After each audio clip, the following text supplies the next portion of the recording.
Hello friends, welcome to Learn with Lakshman Dharmaraj. Today we're going to discuss Dr. APJ Abdul Kalam's essay, I Have Three Visions for India. It is a speech delivered by Dr. Kalam in IIT Hyderabad in 2011. I have prepared two other videos on this topic. If you have not seen those videos, I request you to go back to those videos and see them. The link of those videos is given in the description box. So let's begin to talk about Dr. Kalam's essay, I Have Three Visions for India. Dr. Kalam begins his speech by telling that in the history of 3000 years, India was invaded by the Greeks, the Turks, the Mughals, the Portuguese, the British, the French, the Dutch. But India has not done this to any other country because we respect the freedom of others. Further, Dr. Kalam speaks about his three visions for India. His three visions for India are freedom, development, and standing up to the world. About freedom, he says that India got vision of freedom in 1857 when the War of Indian Independence was fought. Freedom must be protected and nurtured because if we are not free, no one will respect us. Speaking of the Indian War of Independence fought in 1857, it is also regarded as Sepoy Mutiny or Soldiers' Mutiny in the history books written by some of the Britishers. Dr. Kalam's second vision is that of the development of India. Dr. Kalam says, India has been a developing nation for 50 years, but now it should be seen as a developed nation instead of a developing nation. According to him, India should be seen as a developed nation because India is among top 5 nations of the world in terms of GDP. India has 10% of growth rate in most areas. India's poverty levels are falling and India's achievements are being globally recognized. So, the three visions of Dr. Kalam for India are freedom, development, and standing up to the world. The third vision that Dr. Kalam states is that of standing up to the world. According to Dr. Kalam, India must stand up to the world. India must stand up to the world because unless India stands up to the world, no one will respect us. Because Kalam says only strength respects strength.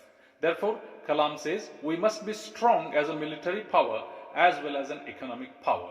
Dr. Kalam says we must be strong as a military power as well as an economic power because according to him, military power and economic power both must go hand in hand. Dr. Kalam thinks that he is lucky because he got an opportunity to work with great minds like Dr. Vikram Sarabhai of Department of Space, Professor Satish Dhawan, and Dr. Brahma Prakash, the father of nuclear material. According to Dr. Kalam, there are 5 milestones in his career. Dr. Kalam speaks about 4 milestones in his career, and he also says that each of these milestones, according to him, is the bliss of his life. 4 milestones of his career are, he says, he had spent 20 years in ISRO. He was given the opportunity to be the project director for India's first satellite launch vehicle, SLV-3, that is Satellite Launch Vehicle 3. SLV-3 had launched Rohini. This was his first bliss and this was the first milestone of his life. The second milestone in Dr. Kalam's life is, after ISRO, ISRO is Indian Space Research Organization, after ISRO years, he joined DRDO. DRDO is Defense Research and Development Organization and got a chance to be the part of India's guided missile program. According to Dr. Kalam, it was his second bliss when Agni met its mission requirements in 1994. His third bliss and third milestone is the Department of Atomic Energy and DRDO had a partnership in nuclear tests on May 11 and 13th. This was his third bliss according to him. He says that the joy of participating with his team in the nuclear tests and proving to the world that India can make it, that we are no longer a developing nation but one of them, made him feel proud as an Indian.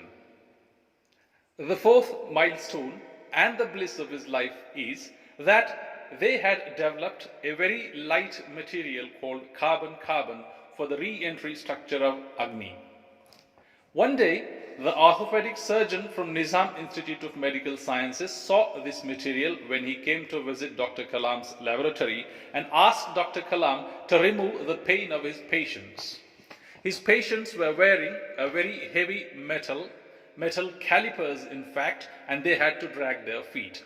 Dr. Kalam's team prepared the 300-gram calipers and took them to the orthopedic center.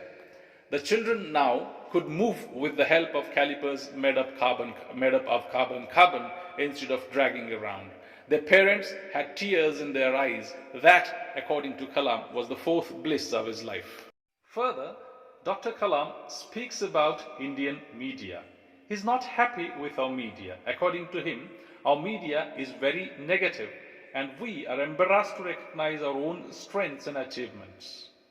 He says we are such a great nation and we have so many amazing success stories, but we do not acknowledge them. While counting the success stories of India, he says we are the first in milk production, we are number 1 in remote sensing satellites, we are the second largest producer of wheat, we are the second largest producer of rice.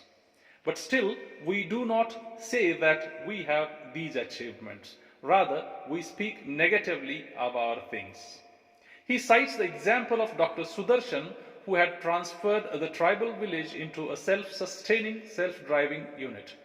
He is not happy that our media is only obsessed in the bad news and failures and disasters. He recalls an incident when he was in Tel Aviv reading the Israeli newspaper the day after a lot of attacks and bombardments and deaths had taken place. He tells that the front page of the newspaper had the picture of a Jewish gentleman who in 5 years has transformed his desert land into an orchid and granary. Dr. Kalam asks another question as to why are we as a nation so obsessed with foreign or imported things? And he tells that we should realize that self-respect comes with self-reliance. Dr. Kalam tells that when he was giving a lecture in Hyderabad, he asked a 14-year girl about her goal in life and she replied that she wants to live in a developed India. Dr. Kalam says that he and they will have to build the developed India for that little girl. Speaking about the complaining nature of Indians, Dr. Kalam has to say a lot many things. He says that you say that our government is inefficient, you say that our laws are too old, you say that the municipality does not pick up the garbage. You say that the phones don't work, the railways are a joke, the airline is the worst in the world, mails never reach their destination. You say that our country has been fed to the dogs and is in the absolute pits. You say, and say. But he asks a question, what do you do about it? Dr. Kalam further brings forth some facts about the Indians. He says that you don't throw cigarette butts on the roads or eat in the shops in Singapore. You pay $5 to drive through Orchard Road between 5 p.m. to 8 p.m. You punch your parking ticket if you have overstayed in a restaurant or a shopping mall. You wouldn't dare to eat in public during Ramadan in Dubai. You would not dare to go out without your head covered in Jeddah. You would not dare to speed beyond 55 miles per hour in Washington. You wouldn't chuck an empty coconut shell anywhere other than the garbage pail on the beaches of Australia and New Zealand. Why don't you spit pan on the streets of Tokyo? Why don't you use examination jockeys or buy fake certificates in Boston? But, he says, you will throw papers and cigarettes on the road the moment you touch Indian ground. Further, Dr. Kalam recalls what Mr. Tinikar, ex-municipal commissioner of Bombay, once said. Rich people's dogs are walked to shit on the streets. The same people criticize and blame authorities for inefficiency and dirty pavements. In America, every dog owner has to clean up after his pet has done the job. According to Dr. Kalam, Mr. Tinikar was right. Dr. Kalam further says, we go to the polls to choose a government and after that forfeit all our responsibilities. We sit back and expect the government to do everything for us. Our contribution is totally negative. We expect the government to clean up. We do not stop checking garbage all over the place. We do not stop to pick up a stray piece of paper and throw it in the bin. We expect the railways to provide clean bathrooms, but we are not going to learn how to use bathrooms properly. We want Indian Airlines and Air India to provide the best of food and toiletries, but we are not going to stop stealing. Speaking about Indian mentality, Dr. Kalam further says, when it comes to burning social issues like those related to women, dowry, girl child and others, we make loud drawing room protestations and continue to do reverse at home. We say that whole system should change. Who's going to change it? What does a system consist of? System is what we are, according to Dr. Kalam. It is not all other people, but we are all the part of a system and we make it. When it comes to us actually making a positive contribution to the system, we look at others and try to escape, according to Dr. Kalam. Normally, what happens? We run to America to bask in their glory and praise their system. When New York becomes insecure, we run to England. When England experiences unemployment, we take the next flight to Gulf. When the Gulf is war-struck, we demand to be rescued and brought home by the Indian government. Our conscience is mortgaged to money, according to Dr. Kalam. Finally, Dr. Kalam recalls JF Kennedy's words to his fellow Americans to relate to Indians. He says, ask what we can do for India and do what has to be done to make India what America and other Western countries are today.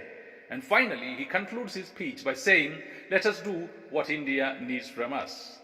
Thus, Dr. Kalam speaks about various aspects of Indian mentality in this essay.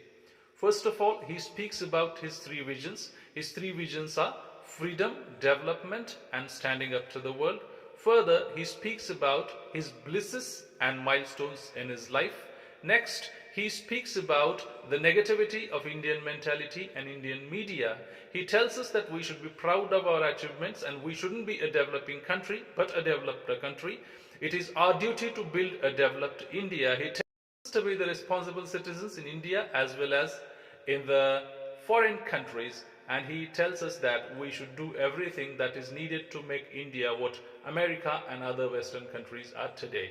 I hope you have understood the lecture delivered by Dr. APJ Abdul Kalam and you must have liked the video. If you have liked this video, please share it with your friends, hit the like button and subscribe for the channel if you are new to it.